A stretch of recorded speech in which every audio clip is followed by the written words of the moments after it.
So what's up everyone, and welcome back to our channel and another tutorial. If you wanted to accept Razorpay payments directly on your WordPress website, here's how to set it up in just a few steps.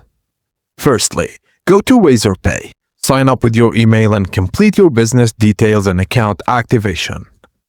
Open your WordPress dashboard and go to Plugins. Add New, then search for Razorpay. Then install it and activate it. Now open your Razorpay dashboard and go to Settings, API Keys and copy your API key.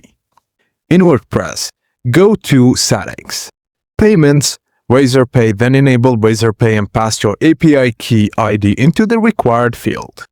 Now all you have to do is save your settings and place a test order to make sure the payment gateway is working correctly. And that's it. Razorpay is now connected to your WordPress website and ready to accept payments.